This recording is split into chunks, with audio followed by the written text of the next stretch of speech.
We had a good time up at Indianapolis. It was a great time. Let me bring in my co-host here. I'd like to welcome to the show Kyle May. I'd like to welcome also Mr. Brian Gray. Hello. How are you guys? Hey. What's going on, Webb? That show was a hell of a time, wasn't it? Brother, there was so much that went on for all that we had going on at the show. But the one thing I can tell you is I sure hate it for the PRI show. What do y'all think? Definitely. Well, I've never been down to PRI, but the IMIS show, that was the first time I ever went up there, and everybody should at least, take the time to go up there and make a trip and just talk to some of the vendors and the people that are up there. You'd be amazed at, the people that you're going to meet. And I was surprised at, all just everything that I've learned, and I thought I'd been in this for a while. Kyle May, what was your initial thoughts going? What were your thoughts once you were there?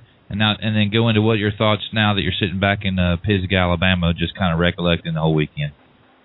Well, on the way, there was 100 million thoughts running through my head of what could be going on and who all I was going to meet and that kind of stuff when I got up there. And there was a lot of cool people there. A lot more actually there than what I expected. A lot of different aspects of racing, which I think it was more centered around dirt from what I've seen, which there was some late model stuff, a lot of sprint stuff, some open wheel stuff. But all in all, it was pretty fun. I met a lot of cool people and talked to a lot of people that, might have some leads with later on. It'd be pretty cool. But, all in all, it was fun. And looking back on it, I'm looking forward to trying to go to the car show in North Carolina coming up in January. Now, Kyle said that it looked like it was more oriented around dirt. Now, I just got to ask you, is there any other racing besides dirt? Not to me. Not to me, No. there's not. But I did notice there was something going on in some other people's heads. I don't know. I'm not sure what they were thinking, but I did have to, I did notice there was some other kind of vehicles there foreign to me. Yeah, like the trophy truck. Did you see that thing? Yeah. That stuff was neat, though. Don't get me wrong. Those buggies and that Miller Racing or Miller Weldon Volkswagen Bug, that thing was pretty nice. Yeah, that was cool. And then Kyle May has to ditch out on me. I come by there looking for Kyle, and you disappeared. Well, I think I walked off about the time you were walking up, and it was just a bad timing, I think. I guess. And I figured I didn't ever get a chance to run into you again. So. Well, guys, I just brought into the program Jimmy Elkins. Jimmy, you there? Yes. Yeah, I'm here. Jimmy Elkins was the 2011 East Region champion out of the Naismith late model series here down south. And Jimmy, you made your way to Indianapolis. Tell us what your experience was like there at the big show over the weekend. When we first headed out, I was under the impression that I thought I might be able to try to pick up some sponsors, but found out there was no soliciting once we got there, so that kind of shot all the thoughts and stuff that I had running through my head on the way. Jimmy, now you pay attention to the rule book, right? Now, just because it's written, and that's the thing, you got to kind of work at these trade shows too. They say no soliciting, but maybe there's nothing against going in there and saying, hey, let's go to lunch and talk about some stuff. Right. Well, see? I guess that would come along with the experience of being able to go back to these shows over and over. That was my first time at it, and see what it was about to try to represent myself. Well, next year everybody's going to be taking everybody's lunch. I'm going to make sure that I'm out there. Brian Gray just increased the income in the city of Indianapolis by about $20 million with that comment. Right, and that's what I do, is I increase revenue everywhere I go, correct? That's right. That is exactly right. Now, I want to go back to Kyle and I went to the meet and greet on Wednesday. And Kyle, that was a pretty interesting deal, even though I kind of gave you an idea of what to expect just because I'm from Indianapolis and I knew what the city would yield as far as names. But were you impressed with the people we got to see and even could kind of rub elbows with? And if you could, drop a few names. Well, I forgot the first name of the guy that owned Indianapolis that walked up beside us. What was his name? Tony George. Tony George was standing about 4 foot from my driver, Kyle May, which is awesome. It looked like an Indy 500 interview. Go ahead. I told Webb to step back, and he was already a lot taller than me. I told Webb to step back and take a picture and act like we were talking. Kind of just get me worked in the picture, but it was cool. We were standing around talking, and I went over there to get some free food. That was my favorite thing. But walked over there to get some, and turned and looked, and Tony Stewart was standing on stage. I got back, and Webb was like, "Look up there at the stage," and Tony Stewart was standing there, and that was pretty cool. And the mayor and the governor of Indiana was there, and they all gave out speeches and all that spiel. And now Chris Paulson is the owner of the C&R Radiator Company that provides all the radiators for NASCAR. He's the president of the IMA, Indianapolis Motorsports Association. He's one of the four. Tony Stewart being one of the four. Jeff Stoops one of the four. Can't remember the fourth guy's name, and I apologize, Jonathan Masters, if you're listening, and I apologize, Imas, if you're listening. But those gentlemen right there put on a heck of a show. And what's interesting is on Tuesday evening when I rolled into Indy, I was at a place called McGilroy's over on the west side of Indianapolis, where a gentleman named Don Kay puts on a Tuesday evening internet TV show, and one of his guests was Chris Paulson. Chris Paulson comes into this little bar, this little joint there, and tells the audience on the internet and live there that the PRI show was begged not to go when it left Indianapolis. And after the first year of being in Orlando, and then in the first year of IMUS, he says that PRI show begged to come back. The governor and the mayor said, "Not so fast, we got this." And boy, do they. Brian Gray. Yeah. Well, I was surprised to find out, I didn't know this, was that PRI used to be in Cincinnati. Well, did you know that? I guess they got scared of them fighting basketball teams y'all got. Oh, I know it. Now, see, I haven't seen the video from that, but I have heard just the rundown from everybody. They've said the school was a disgrace to the state. It looked like a bad call at a dirt track somewhere on a Saturday night in July when it's real hot and everybody wants to get after it. It was bad. Well, they boosted the ratings then, didn't they? Or did they just turn a bunch of basketball fans off? They really did not represent Cincinnati well, not in the least. But Cincinnati doesn't represent itself well. And I hate to say that. I'm from north of Cincinnati, but it really don't. I mean, these guys are down there riding every now and then. I mean, we made world news once over that, didn't we? Occupy the Natty? Yeah, you occupy the Natty with nothing. So everybody knows Old Man's Garage. Kyle and I are associated with him. We had a good show, Kyle, wouldn't you say? Met a lot of people. I mean, tons of people come by. But yeah. Kyle may talk about the gentleman, the young man, the newest champion in the NASCAR ranks that you got to speak with. Austin Dillon. He was just, it was actually almost time for, it was almost time for it to be over with. And on, I believe it was Friday afternoon. And people were just kind of clearing out and looked, and a young dark-headed man come walking towards us, and it was Austin Dillon. We stopped him and showed him our product, and it was pretty nice, pretty sweet. Needed a haircut. And didn't you say he asked for your autograph? I believe he did. I told him that it wasn't the right environment for that kind of thing, and it was more professional, and we needed to just, settle it up some other time. So. Oh, you didn't give him your autograph? I told him I'd send him one in the mail. Should have told him, say, if you want it, I'll sign it on your forehead. When we get the new 2012 glossies of Kyle May.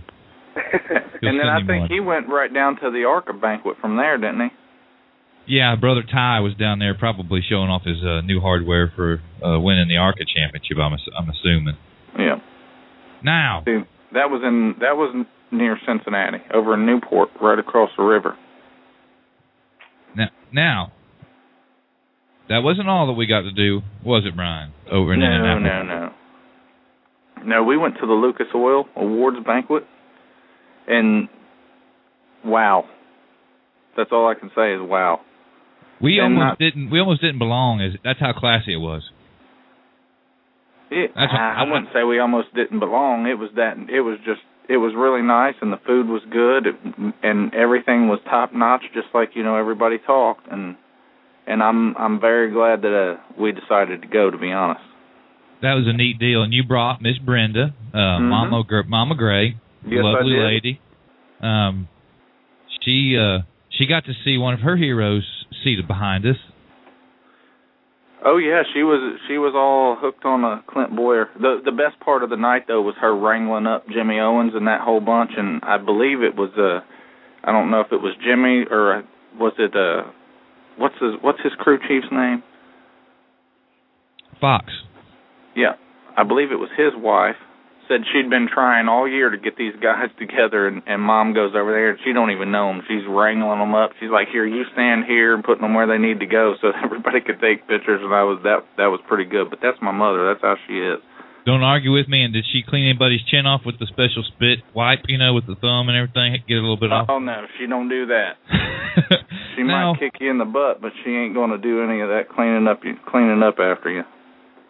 I have to admit that I may have a favorite new late model driver.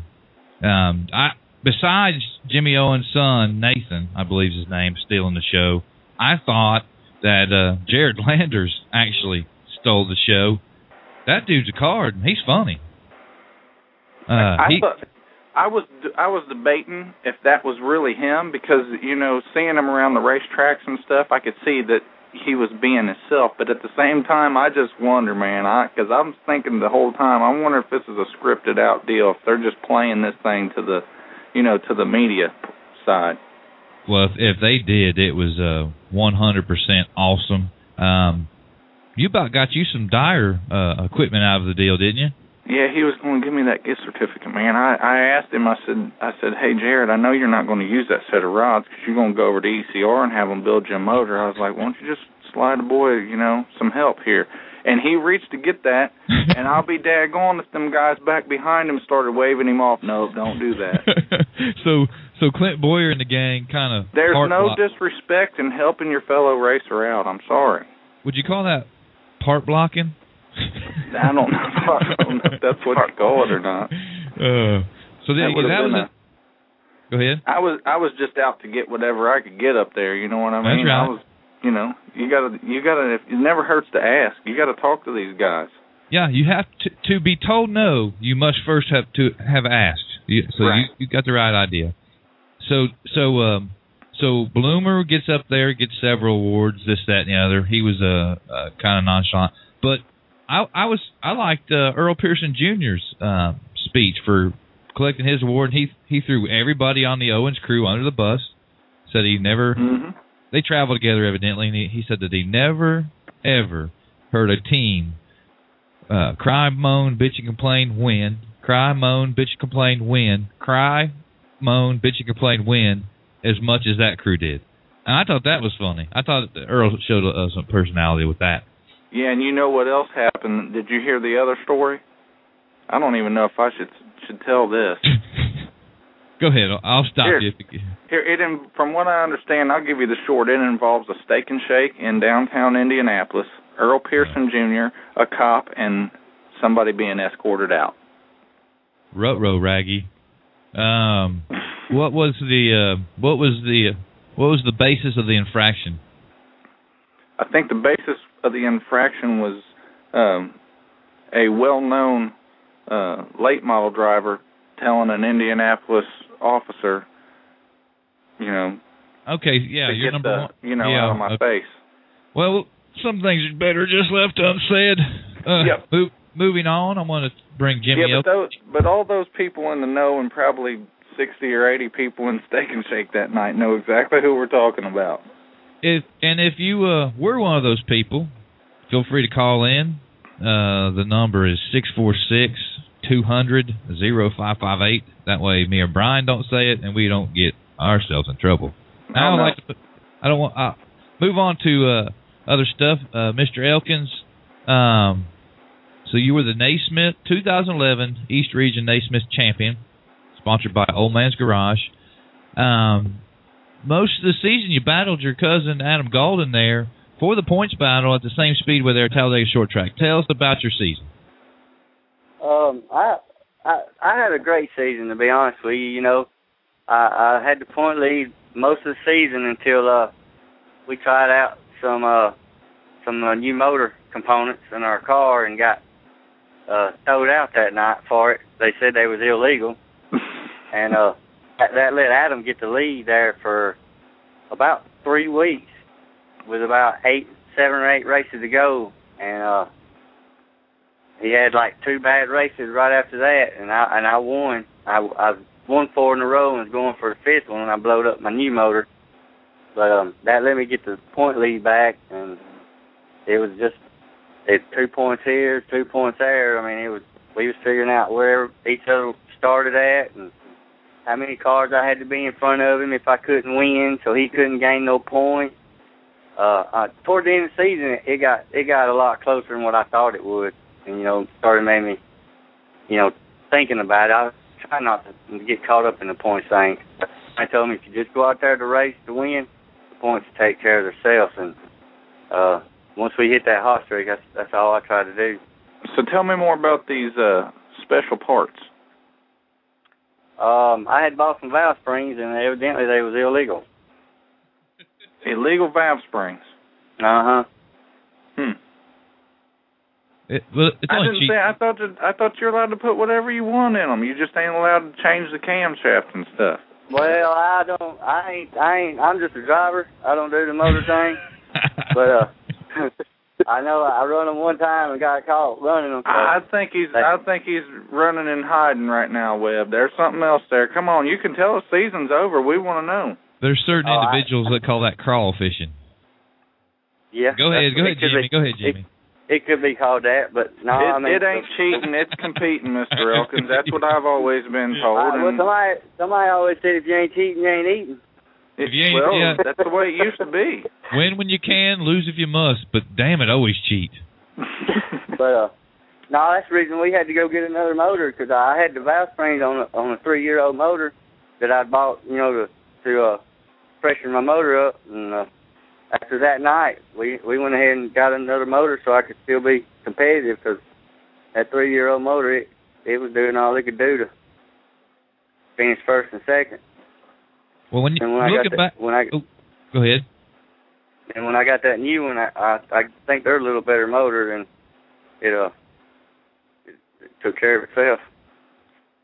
Now, you and I have talked a couple different times here in the last few months offline.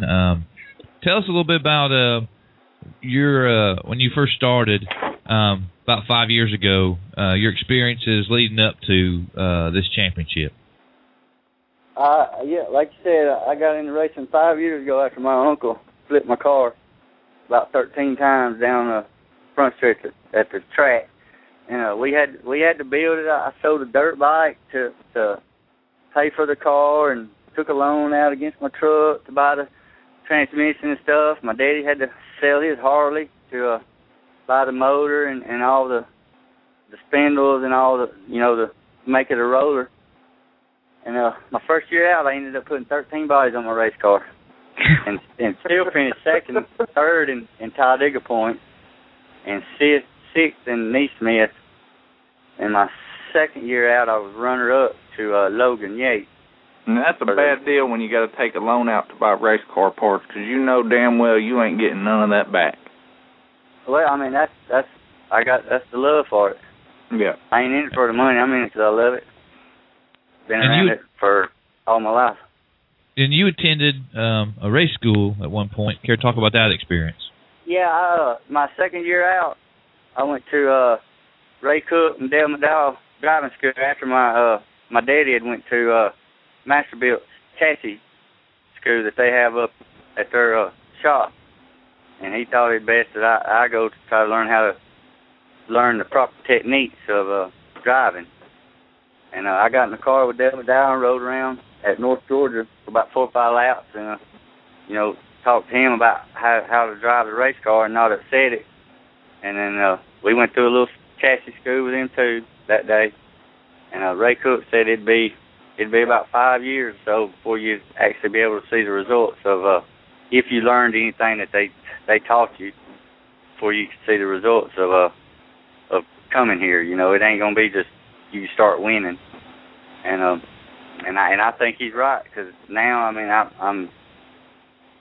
I'm more in tune with my car, so I can tell my daddy what's wrong with it, and we can normally, when we have a problem, it ain't on one or two adjustments, and we're right back in the game. I mean, it's crucial that whoever is setting up their car, that the driver and crew chief are one and the same when it comes to what the race car is doing and what they want it to do. Kyle May. Yes, Kyle May. Yep. Coming up on the Ice Bowl, you've had you've got what, 3 or 4 races under your belt there at the short track?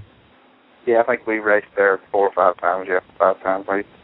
Jimmy, what is your advice to a fellow competitor, Kyle May, for the track conditions we're going to see here in a couple of weeks at the Talladega Short Track, January 7th, 8th, and 9th, somewhere around there, I believe, is the dates. 5th through the 7th, I think, is the actual dates. Right. What kind of advice can you give my driver? What can he expect? What does he need to do? Now, he's already in the race. Well, I mean, I can't be giving too much advice, because then he might be outrunning me, you know. So I mean, you can expect it. Being that they reconfigured the track now, the last 2 races before the sprint cars come. That's right. You know, I've noticed I ain't been able to drive the track the same. Yeah. They did reconfigure it a little bit coming off the backstretch in the 1 and 2. You run it a lot deeper now, but normally, you know, once he notices it rubbers up, hammer down. I mean, that's what I've always been told. Keep it in the rubber and don't let up. And don't pass the 07. I hope the 07 is. I hope that's a scenario that we have to work with. Yeah. Very good answer. Very good answer. Hold on, fill me in. Who's the 07? Jimmy Elkins runs the 07 master-built chassis. Good-looking car. Actually, there's some video. I'll have to post a video on In the Dirt, the championship video I did. We went over there and did a video with Jimmy and Adam Golden's his cousin. Big family. Miss Donna out there listening tonight. Hello, Miss Donna. Great family of racers. Trophies all over. Hey, you know, we could actually do a racing cribs with the Elkins. That'd be cool. Have you seen the cribs episodes on the DRC, Jimmy? I have. We could do one on you. That'd be great. Anything to get my name out there. That's what I'm talking about, brother. Well, all right. Well, we're going to take a little bit of a break here. We're waiting for Mr. Eddie Davis to give us a call. Eddie Davis is had the task of taking over for the late Perry Holman.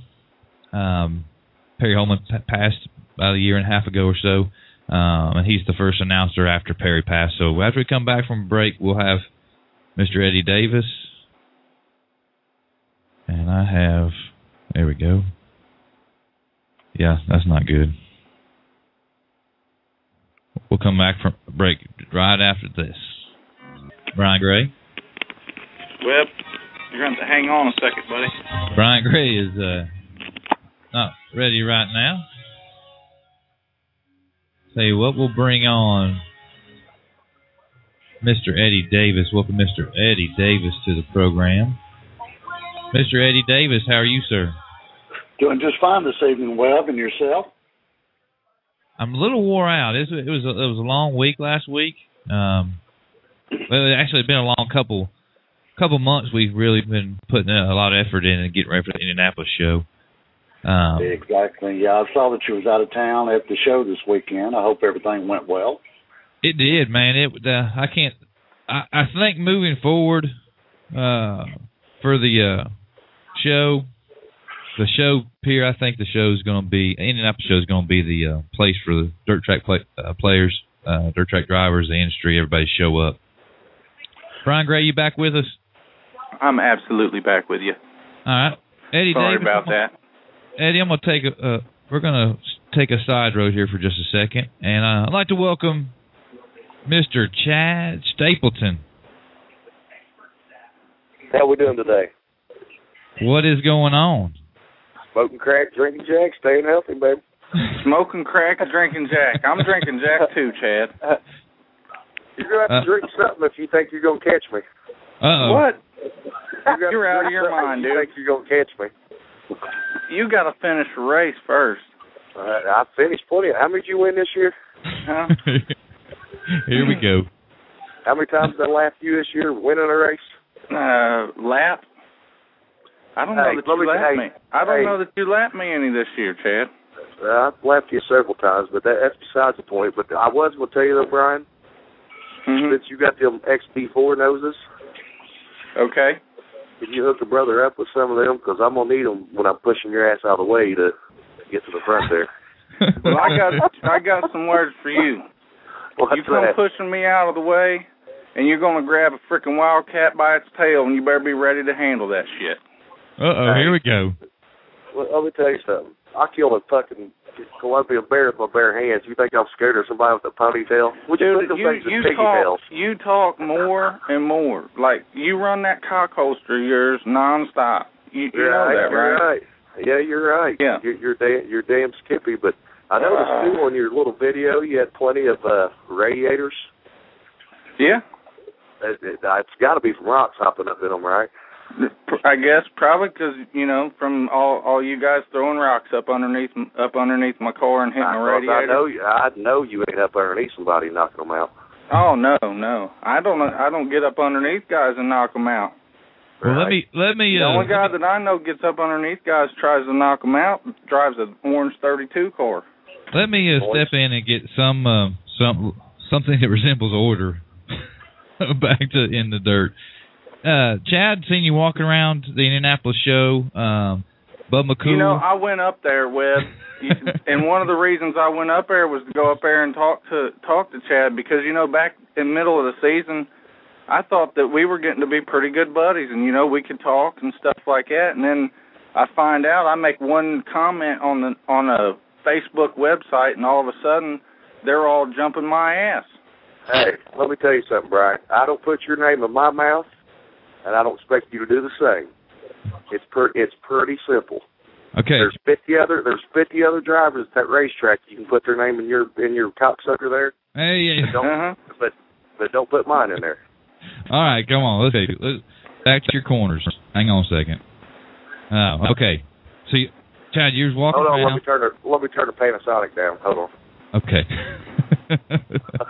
So y'all were walking around the show, and I noticed you had Bub McCool with you. Tell me about the relationship between you and Bub. Bub, he lived in Indiana at one point, I understand.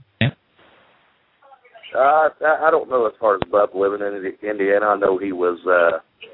I know he does some things with Rayburn back in the day, but Bub and I created a pretty good relationship through Jay Dickens. We have a lot in common. We're both hard and aggressive drivers, and Bub and I got together down in Florida 2 years ago, and from ever since then, it's been a pretty good relationship. We have a lot of things in common, and Bub's a good down-to-earth dude, and do anything for anybody, and when he comes up here, he helps me out and all that good stuff. I've gotten to kind of be around Bub with what I do with Dirt on Dirt, and go to Mississippi. Now, the thing that impressed me about the McCool gang is they are very interactive with the kids. Every time there's a race in Mississippi, there's a Bub McCool balloon lift off when they go green. Just want you guys to know that you've got my Facebook blowing up. I got more bells and whistles going off than the carnival. But yeah, sorry, kids, for cussing. Well, yeah, this is a family show. What can we expect, Chad, out of you this year? Before I let you go, give me a little bit of what you guys got going on in 2012. Be honest with you, man, we've got a brand new rocket car. It's an orange fretting car. Kind of anxious to try the thing out. I've already gave her a good name. Her name's Bad Situation. That's a good name. she's a pretty good girl, hopefully. She likes to bitch and complain a little bit, but I'm hoping that comes out of her. She just sits out in the shop, stares at me, and raises hell. But next year, I know we're going to Florida for sure, East Bay. McCool's trying to talk me into going out to Arizona and do that deal, but, man, that's a 30-hour drive, and I don't want to do that. We thought about the Ice Bowl down at Talladega. Come on, bring it. Bring it. You know, it's that. Last time we was at Talladega, we was there and they had tornado signs and all kinds of shit, and water was 3 foot deep on the front stretch and the back stretch, and that thing was drier than a popcorn fart. Yeah, stick around 10 minutes, it'll snow. Well, I mean, it amazes me how a track can be like that. And actually, I think this year, I think me and Del McDowell might do a little bit together. You know, I'm going to throw him in one of the cars a couple of times for some of the bigger shows. I know the Jackson 100, I think he's going to be in there in the Icebreaker, and I just like trying to align myself with those guys to learn a little bit. Well, Mr. Stapleton, I appreciate you joining us on the show this evening. Hell no, we ain't done. Let's keep on going. Oh, okay.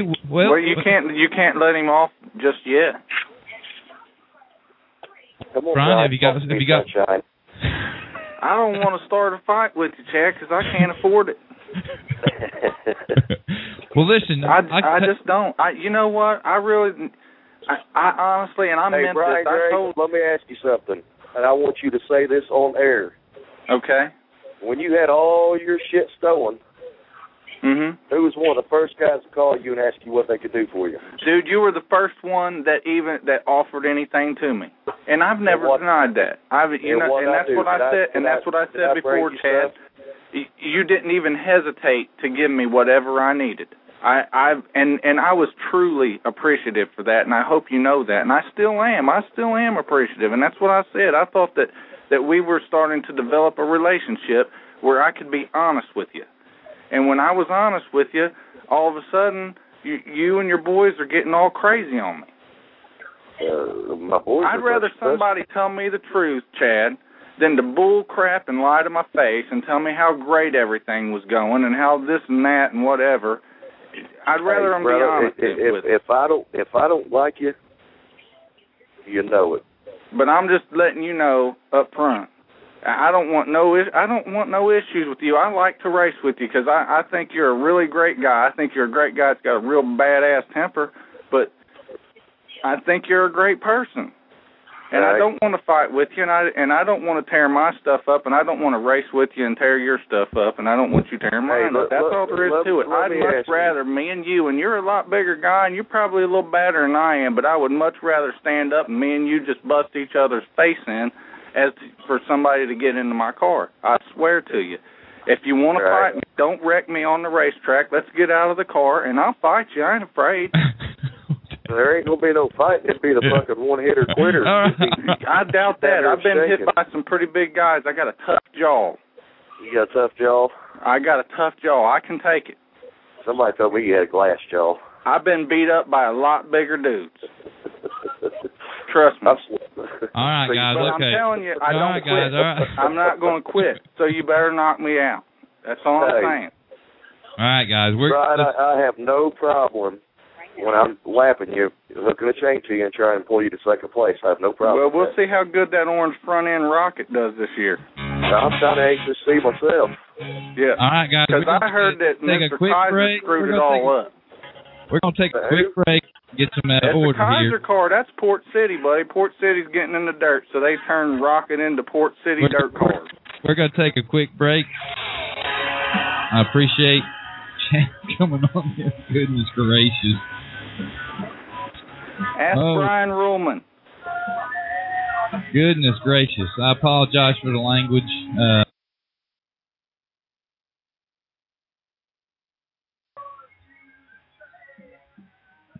Hey everybody, this is Webb. Hey, I apologize for what just happened. Trying to give a couple guys. Now, Chad Stapleton, hell of a driver. Brian Gray, hell of a driver. They're my buddies. I like them. They got a little crazy. But and there's a lot of people I know are listening that don't listen to that kind of stuff, and I apologize. I'm gonna bring back Brian Gray. Did you let me back on? I heard everything go blank. Yeah, I had to put an end to all that. That got a little crazy. Well, we were just having a conversation. Yeah,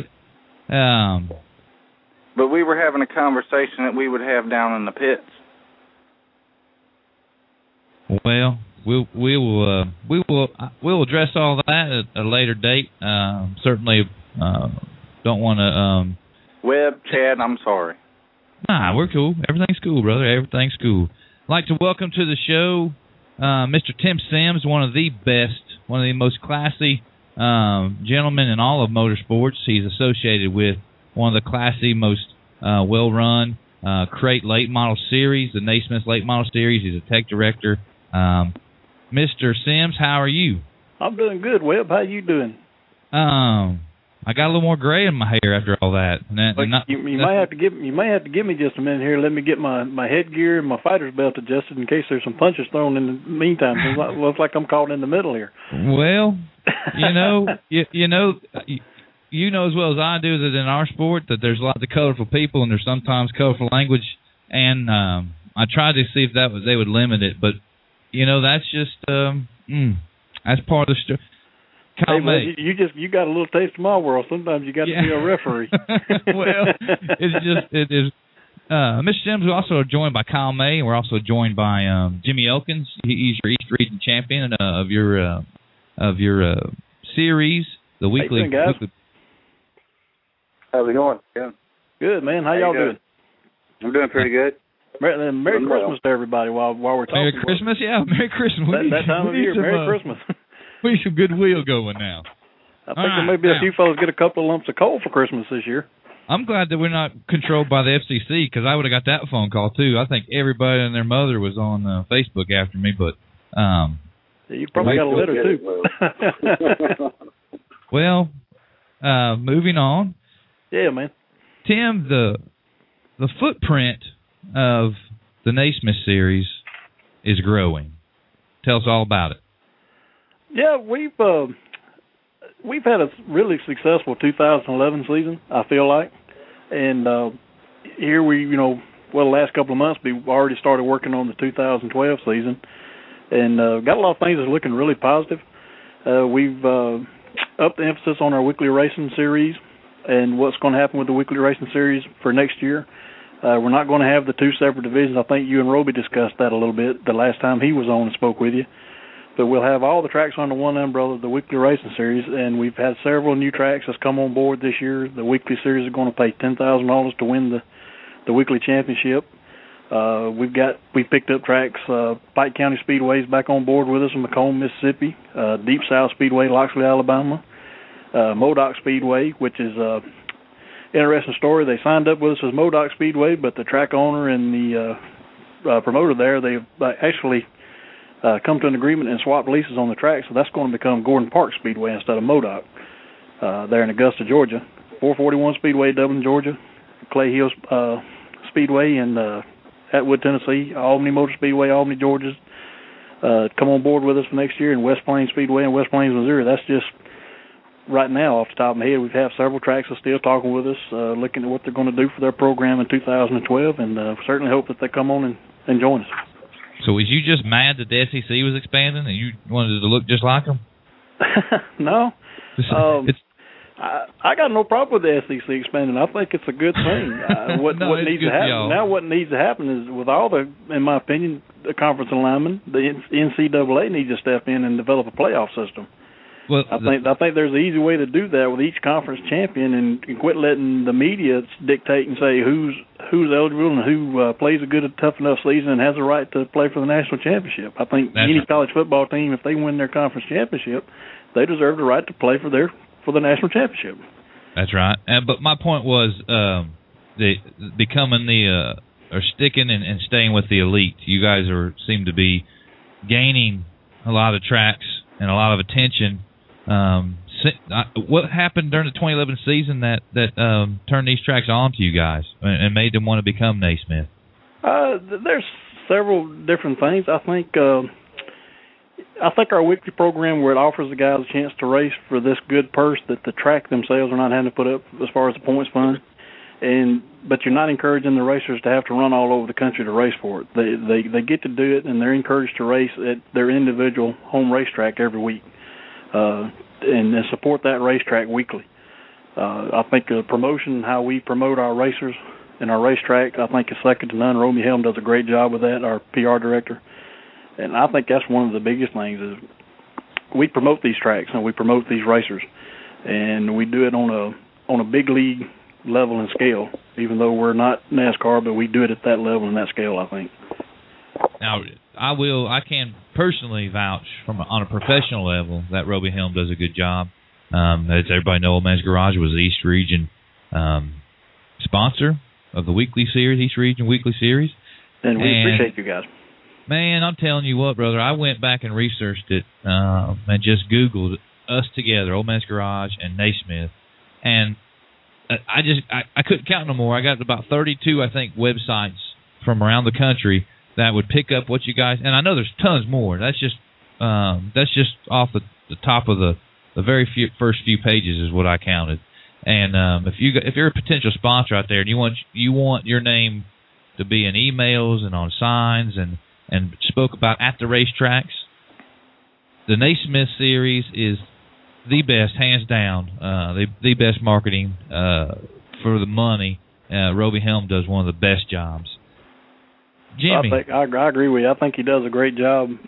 We don't have as big a staff as some organizations do, but we're, of course, anybody that's seen me knows I'm not streamlined, but as an organization, we're streamlined and we're very efficient at what each one of us does. We each have our job that we do, and I think we do it well. Now, Jimmy, do you have any questions for Tim now that the season's over? Well, before I have a question, Jimmy, let me I hadn't seen you in person since everything was settled up. Congratulations on winning the Old Man's Garage East Region Championship, buddy. That's a heck of an accomplishment.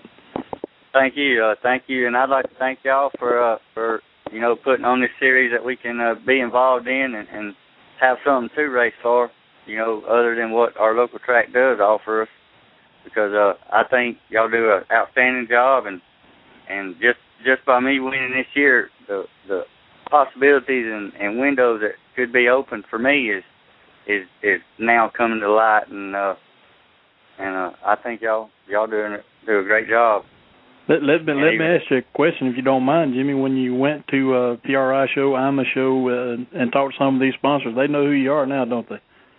I talked to the few vendors there that I needed to talk to as far as to try to enhance my performance on my race car, and finding out some of the new stuff that was coming out. But I was known by a few people, but not some of the other ones. I went to the IMA show to put my face to the Masterbuilt so I can try to work on getting another car so I can try to get two going by the end of the year.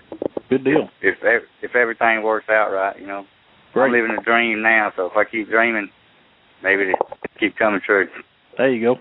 Jimmy Elkins also was represented quite well at the Old Man's Garage booth. We had a video going over some Naismith shows and different shows throughout the season, plus the Victory Lane pictures from all the Naismith tracks that sent us the Victory Lane picture with our Victory Lane sign. At the very end shows Jimmy Elkins with his family holding up the OMG championship banner. Did you ever get that thing hung up in the shop, Jimmy? It is hung up on that checkerboard door.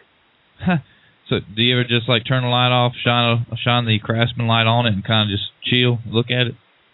Right. Well, I sit in my race car and look at it.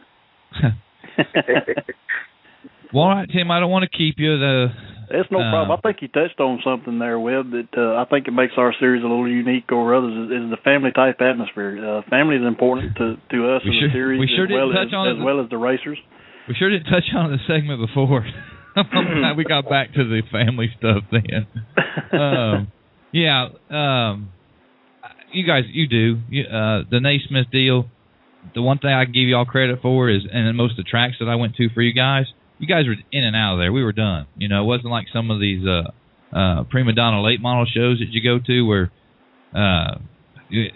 they just cater too much. Yeah, Naismith guys did it right. We try to stay on schedule with the racetracks, what they have on tap. You know, nowadays, a lot of tracks that we go to have a curfew, and with their counties and cities, and a lot of them have their own self-imposed curfew. And we think the fans deserve to get in and see a good show and do it in a timely manner. And we're able to do that because of people like Jimmy and the other racers who race with us that just do a great job of being where we need them when we call for them and ask for them. You know, as soon as we start calling for them to get lined up, they hurry up and get that way, and that just makes the show go smooth. It's the work and cooperation with the racers as well as anything we do. Well, all right. Well, Tim, I've got Mr. Eddie Davis here, and we're gonna take a small break. But Tim, I appreciate your time. Anything big to announce coming up first this season? No, nothing new right now. We're just status quo. We're getting ready for the holidays, and just keep an eye on www.naismithracing.com or visit our Facebook page, Naismith Racing, and just keep up to date with what's going on. If there's anything new, we'll post it there. Everybody will be the first to know it there. All right, well, that's Tim Sims. When we come back on the other side of the break, we're going to get back to Eddie Davis. Eddie Davis is the announcer at Talladega Short Track. Talk some more with Jimmy Elkins. We also got my buddy Tyler's coming on to tell us a little bit about some sim racing news coming up later. I think he may announce something about a $1,000 win race, sim racing. $1,000 win sim race.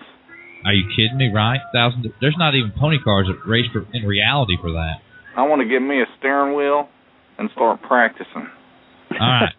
Well, this segment was brought to you by Palmolive Soap. For when your kid cusses, you put in his mouth and he'll never cuss again. Be back on In the Dirt. I'd like to thank Tim Sims. Tim Sims is a class act. Naismith Series, like I said, is a class act. Bring back Hollywood. Yeah. I'm going to bring back Mr. Davis. I appreciate you holding. You're so very welcome. And I must comment, Webb, yes, Naismith does a heck of a job with their shows. I had the opportunity of working with Roby quite a bit off and on during the years, and Roby does a very, very good job with his PR work, and one heck of an announcer as well. That's right. And moving forward with you, Mr. Davis, you're now the new announcer at Talladega Short Track. You've had the unfortunate duty to replace a legend in Perry Holman. Everybody knows Perry Holman was a long-time announcer in and around the Southeast. His home tracks would be Talladega Short Track, Green Valley Speedway. Mr. Davis, tell us where, how, and where you started and how you got into the fold once Talladega Short Track was looking for a replacement. Well, I appreciate it, Webb. You know, I can't say that I've replaced Perry Holman in any way. Perry was awful. He was a small man in stature, but there's some big shoes. That's right. To fill, and there's no way that those shoes can be filled. Perry was a personal friend of mine, and miss him very much. I started out sort of by accident at a little small track, not too far from Talladega Short Track, and was there for a few years, and had the opportunity when Mike Heppenstall and a gentleman by the name of Tony Picklesheimer decided to reopen Childersburg Speedway, which is not too far either from Talladega Short Track. I worked there with them and had the pleasure of meeting Perry Holman and Dennis Anton and Adam Stewart there at Childersburg. And as time went on, it evolved, and we developed a big time friendship. And after Perry had passed away, I just sort of sat back and, thought I'd like to do that. Then out of the blue, I got a telephone call last December asking me to come to the Ice Bowl and audition, and was lucky enough that they liked what I did. Of course, Dennis and Adam and them was already familiar with my announcing abilities, and so the rest has sort of been history. I've had a great season, got to meet some super nice folks there drivers and fans alike at the short track, and have had a blast. Now, so this is going to be your second Ice Bowl. Is that correct? That's correct. Yes, this will be my. Actually, I did not work the whole Ice Bowl. I was there just mainly till audition, and that's right. And so I didn't get to do it all. But this will be my first complete Ice Bowl. Okay, and so last year you had the assistance of who I forget who came in who did the Ice Bowl. Well, I got the pleasure who I had not known before then, and that was Mr. Ross Tingle. That's who I thought it was. Yeah, Ross Tingle was there, and I tell you what, he is one heck of an announcer also, and made it a joy working there with him, sort of got rid of some of the butterflies, just as nice a person you ever want to meet. And along with Adam Stewart, we all three took turns announcing. Now, you got the pleasure this year to watch, Jimmy Elkins is on with us too, but he had the pleasure to watch Mr. Elkins race for a championship. What was that like? Oh, I tell you what, and first off, Scooter, I have not had a chance to personally meet you. I've seen your folks and stuff, but y'all are always so busy and running around the track, and I want to congratulate you on your win. And I tell you what, that young man is one heck of a will man. And if anybody gets a chance to watch this young man race, you need to watch him. He's the one to watch for the next few years. Well, thank you.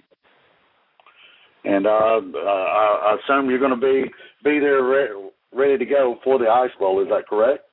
Yes, I'm going to be there hoping to do as good as I did last year or better. You know. There you go. Well, I'm going to make it a point to come to your pit area to personally congratulate you, and looking forward to it. Me too. I can't wait till the season starts. Now, just so you guys know, Kyle May and I were up at the Indianapolis show, and we met drivers and car owners and people from all over the country. And a common theme amongst most was they will not be racing until March. And I had to break their hearts and tell them that we was racing in 3 weeks, and we was in the show already. Tell us about how Kyle May made the show already, Mr. Davis. Well, Kyle May was there for the pre-Ice Bowl qualifier that happened on October the 8th. And Kyle, he put on a heck of a show also. I had always wondered about the OMG logo, and then as I got involved with Talladega Short Track, then, of course, I met you, Webb, and then I learned who Old Man's Garage was. And Kyle works there with the Old Man's Garage organization, and he put on one heck of a show the night on October the 8th. And Kyle is he's got a guaranteed spot in the Ice Bowl that's coming up on January the 5th through the 8th. Would you believe that Jimmy Elkins told him earlier not to pass him? Well, Kyle's not a good listener, apparently. I hope for the sake of DW and all the guys at Old Man's Garage, which even DW, Mark Stevens, our crew chief, all those guys, we're proud of Jimmy Elkins, and it don't hurt that a hometown guy won that championship last year that we were a sponsor of. I mean that means a lot to us. That we can, not only support racing on a large scale, 2-3 states wide, but it really means a lot to where we can go right down the road and say, hey, we got one of the best guys too. With Adam Golden finished third in the weekly series points, and now we got a young up and comer, Kyle piloting our JC3 chassis. Well, Mr. Davis, I'm gonna let you get off here. Appreciate it. Other than the Ice Bowl, we all know that's coming up, really the first race of the season here in Alabama for everybody. What are some of the events we can look forward to, and is there anything new on the schedule at the Talladega Short Track? Well, they're still working on the schedule now, and after there's not really anything that I can say at this point in time because we normally don't work on the schedule until after the Ice Bowl is over with. All the emphasis is put on the Ice Bowl right now. One quick note I would like to mention, I'd like to thank Kelcar Motorsports that they're going to be officiating the Super Late Model and the Crate Late Model division for the Ice Bowl. And also we've got FK Rodians, it was just announced, is going to sponsor the Fast Time for the Super Late and the Crate Late Models, $250. And then brand new today, Heinz Performance will sponsor the Hard Charger for the open wheel and the Sportsman division. And so we got a lot of things that's building right now for the Ice Bowl, but I know you can count on that the preseason thunder will be starting in March. That's right. And if you guys are out there listening and you got that cabin fever, so to speak, and you just need to get some dirt track racing it, you come out. I mean, it might be cold, it might be warm. I've been out there when it's either 60. I've been out there when it's been so cold that my camera wouldn't work. But it's still racing. So, Mr. Davis, I appreciate you joining us here on In the Dirt. We're probably going to call upon you a lot as the season unfolds in 2012. Are you going to be game for that? I'll certainly be game for that, and understand you may have something in the works here for the next few weeks coming up with regards to the Ice Bowl. Well, the 2012 season will also see Webb Dillard and Late Model Rewind to make its comeback, a little bit of a comeback.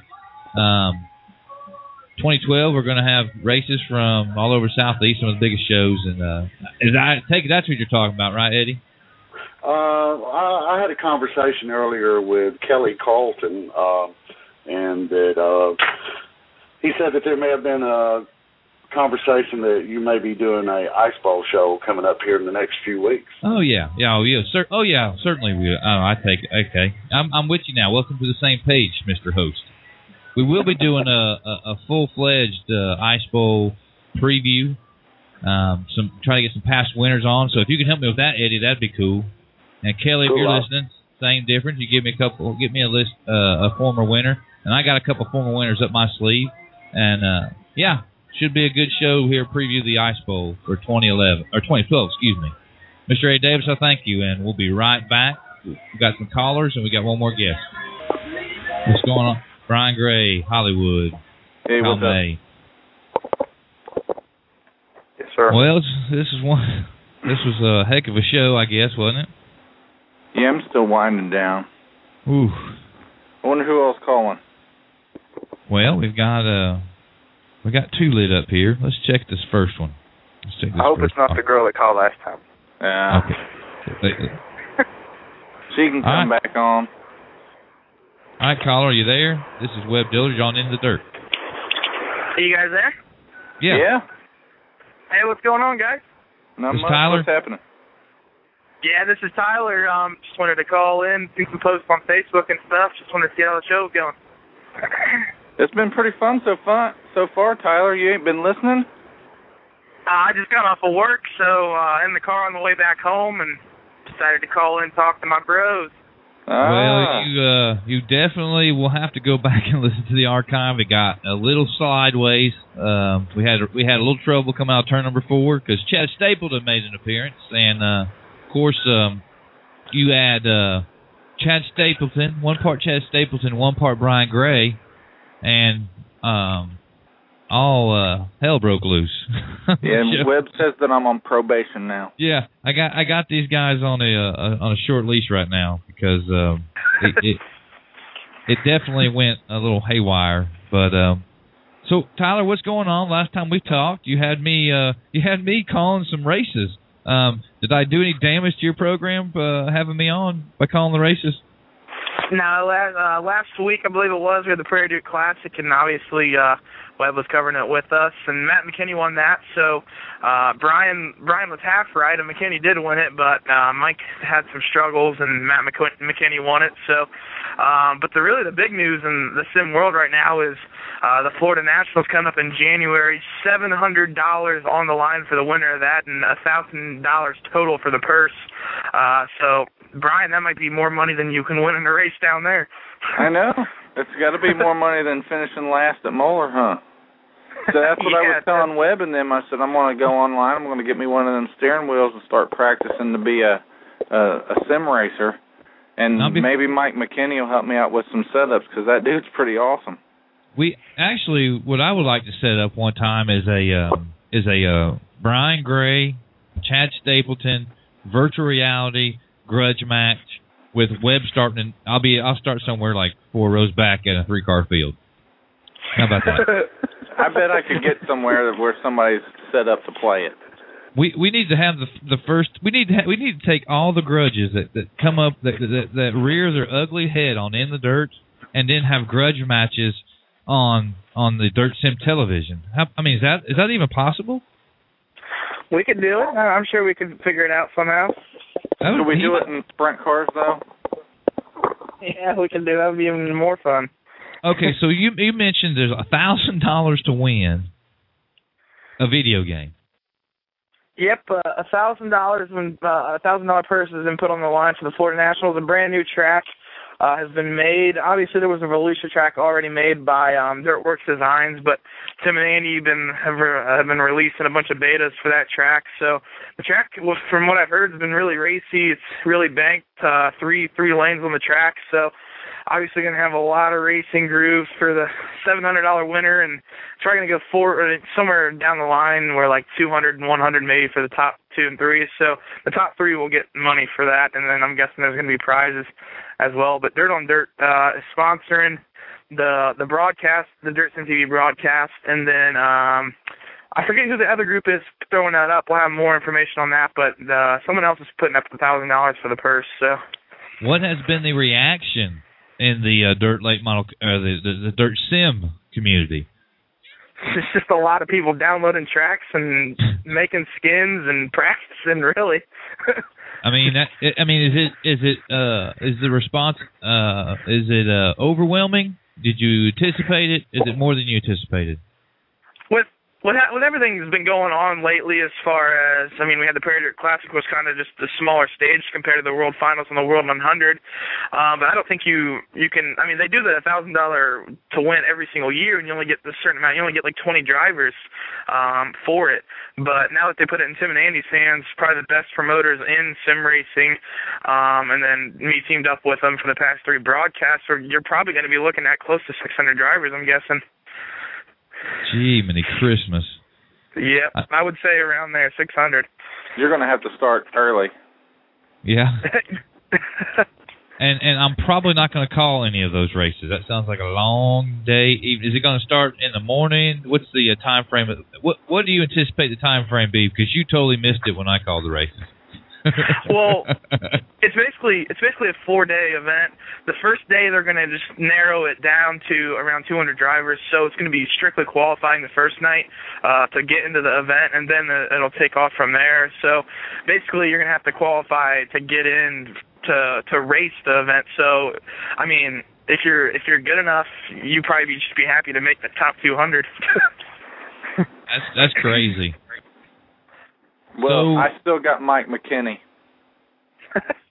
That's my pick already. I'm taking Mike McKinney to win the 1,000.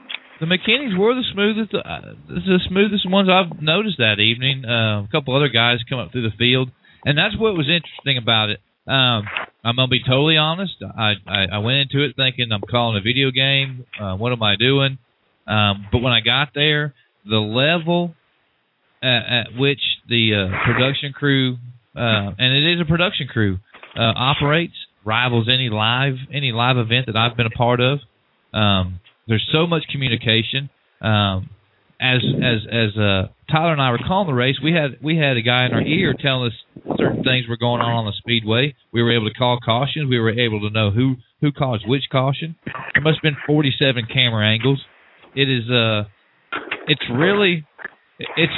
as complicated as anything you'll find in a real reality race at any of their Saturday Night Dirt tracks. Tyler, what is some of the information that people would need to get involved in this deal, whether as a competitor or a potential sponsor? Probably, if you want to sponsor DirtSimTV.com, you can just go to our website and you can find ways of how to contact me. You can find ways how to sponsor us. The DRC Dirt.net sponsors us. Obviously, I was talking about the Dirt on Dirt. They're going to be sponsoring the event coming in January. And to get into the racing action, go to dirtlatemodelsim.com or check out their Facebook. Everyone posts there daily for their Facebook. So they got videos on how to get started. If you need to figure out how to get started, just add me on Facebook or whatever, and I can let you know. So 10-4. Well, also, don't go anywhere, Tyler. Also, I just keyed up Mr. Wesley Outland. Wesley, how are you this evening? I'm doing great, man. How you guys doing? Oh, man, I'm at work again. I forgot the dang laptop, and Webb's got a show going on tonight. I said I need to chime in and listen to it.